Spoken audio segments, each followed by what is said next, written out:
স্বাধীন হায়দ্রাবাদ এক বিস্মৃতির এক নাম। বুভুক্ষ ভারতের গর্ভে রাতারাতি বিলীন হয়ে যাওয়া দুর্ভাগা রাষ্ট্র। মাত্র 7 দশকের ব্যবধানে তার সাক্ষ্য অপ্রতুল, বর্ণনা অনধিক, আর ন্যায্য সত্য ততোধিক সামান্য।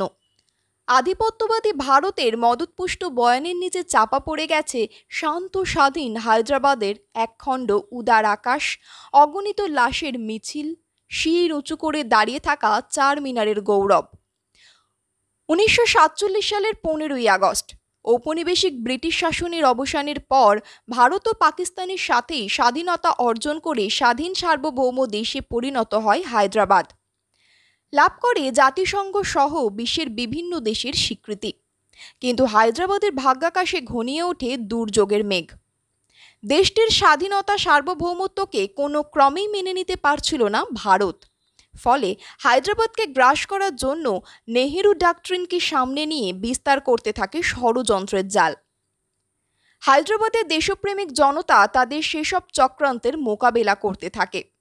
শেষ পর্যন্ত ক্ষিপ্ত ক্রুদ্ধ ভারত স্বাধীনতা লাভের মাত্র 1 বছর 29 দিন পর 1948 সালের 13ই সেপ্টেম্বর অপারেশন পালো নামে পুলিশ অ্যাকশনের আড়ালে বিশাল সামরিক বাহিনী নিয়ে ঝাঁপিয়ে পড়ে হায়দ্রাবাদের উপর।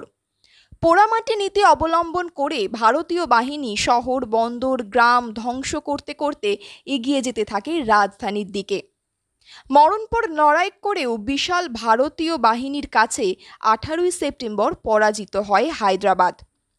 ভারতীয় বাহিনী মেতে ওঠে নারকীয় গণহত্যায়। লাখ লাখ মানুষ প্রাণ হারায় ভারতীয় বাহিনীর হাতে। খুন, ধর্ষণ, অগ্নিসংযোগ, লুণ্ঠনের মাধ্যমে হায়দ্রাবাদকে বিভীষিকার মধ্যে নিক্ষেপ করে।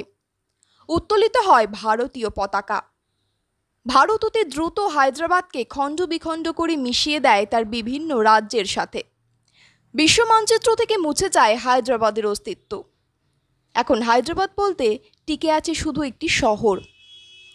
এই ধরনের ভিডিও দেখতে অনুগ্রহ করে চ্যানেলটি সাবস্ক্রাইব করুন এবং ভিডিওটি লাইক এবং শেয়ার করুন।